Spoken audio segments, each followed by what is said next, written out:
ఏ భూములు 22A ఉన్నాయో అవన్నీ రిలీజ్ చేయొచ్చు కదా. మిమ్మల్ని నేను కంప్లీట్గా సర్వే నెంబర్ రిలీజ్ చేయమనట్లేదు. ఏ భూములు ఎవరి ఉన్నాయో ఇండివిజువల్ ప్రాపర్టీని మీరు రిలీజ్ చేయొచ్చు కదా. అంటే రేవంత్ రెడ్డి ఇల్లు ఉంటేనేమో మీకు నొప్పి, ప్రజల ఇల్లుంటే ఏం అవసరం లేదా?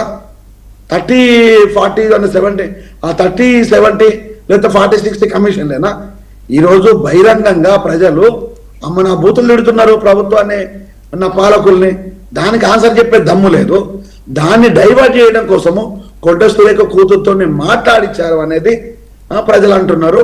ఈరోజు నష్టపోయిన వాళ్ళు అంటున్నారు. దానికి ఈరోజు కాంగ్రెస్ ప్రభుత్వ అధినేతలు ఆన్సర్ చేయాలి. ఓకే జయరాం గారు, వాస్తవానికి మీరు 95 లక్షల ఎకరాల భూములను 22Aలో పెట్టారని అంటున్నారు కదా. వాస్తవానికి నిజంగా అన్ని లక్షల ఎకరాలు ఉందా మీ దగ్గర? ఈ బాధితులు ఎవరన్నా ఉన్నారా? మీకు కేవలం అంటే ఆరోపణలు మాత్రమే చేస్తున్నావా? మీ దగ్గర ఏమైనా ఆరోపణలు ఉన్నాయి? మనకు మన భూమి విస్తీర్ణం, తెలంగాణ భూ విస్తీర్ణం ఎంత అంటే 2,76,95,000 భూ విస్తీర్ణము ఎంటైర్ మన తెలంగాణ విస్తీర్ణము. అందులోపల 22 లక్షల ఎకరాలు వచ్చేసి సాగు భూములు ఉన్నాయి. ప్రధానంగా సాగు భూములు 22 లక్షల ఎకరాలు ఉన్నాయి. అదే 22 lakhs కానీ ఇతర సంబంధించిన కొంత ఫార్మింగ్ తో పాటు వచ్చేసి ఇందులో 46,000 acres ఏవైతే ఉన్నాయో ఆ 46,000 acres ని కొంత రిలయబుల్ గా ఉంటుంది. ఎందుకంటే జనరల్ గా యాజ్ పర్ లీగల్ గా 8 to 10% లేకపోతే 8 to 12% మిస్లీనియన్స్ ఆఫ్ ద ప్రాపర్టీగా ప్రభుత్వము దీన్ని ప్రజల రక్షణ కోసము, ప్రభుత్వ రక్షణ కోసము, ప్రజల వనరుల కోసము కొంత భూమిని కేటాయించేసి దాన్ని 22Aలో పెడతారు. చట్టం చెప్తున్నది. ఈ చట్టాన్ని మనము దాన్ని గౌరవిద్దాం. అక్కడ ఎవరికి ఎలాంటి అభ్యంతరం లేదు. కానీ ప్రజల భూములే 22Aలో ఉంటాయి. పొలిటీషియన్లు అయి ఉండవు, రియల్టర్లు అయి ఉండవు, బిజినెస్ మ్యాన్లు అయి ఉండవు, ఏ రాజకీయ నాయకుడిది ఉండదు. నిజంగా ఏ రాజకీయ నాయకుందన్నా మా భూమి ఓ 10 ఎకరాలు 20 ఎకరాలు 22Aలో పోయిందన్నది ఎవడన్నా ఒక్కడొచ్చేసి మీకు ధర్నా చేసిన దాఖలు ఉన్నాయా?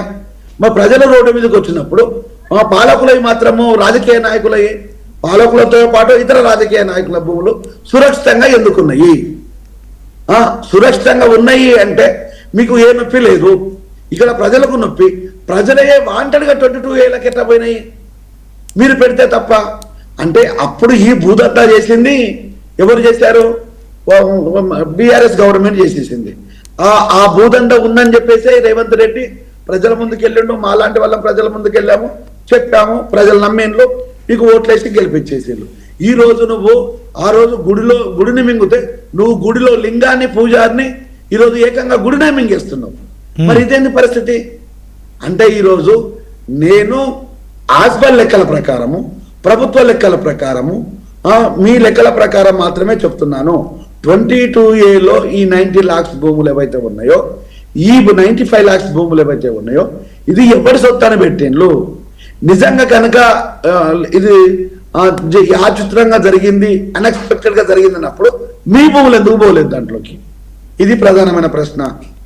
లేదు మా భూములు సురక్షితంగా ఉంటాయి, మా భూములు ఎవడు ముట్టుకోడు అనుకోడు, ఏదో బై మిస్టేక్ లోపల ముఖ్యమంత్రి గారి ఇల్లు 22Aలో పడిపోయింది కాబట్టి ఈ రాజ్యాంగమంతా బయటకు వచ్చింది అనేది బీఆర్ఎస్ వాదన, బీజేపీ వాదన.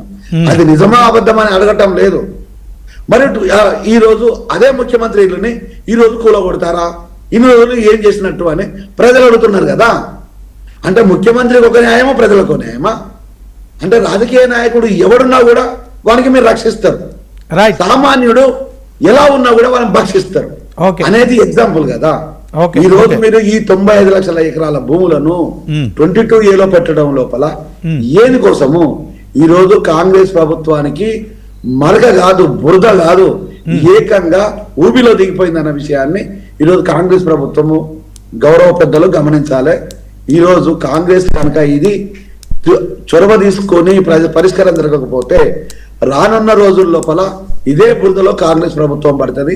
ఇంకొక 20-30 ఏళ్ళ దాకా కూడా ఇక్కడ ప్రభుత్వం అనేది రాదు అనేది నేను హెచ్చరిస్తున్నాను, గౌరవంగా విన్నవిస్తున్నాను. ఓకే జయరాం గారు. మహేష్ గారు, బీజేపీ పార్టీ 22A భూముల విషయంలో ఆ నిషేధిత జాబితాలో వెళ్ళింది అనే విషయంలో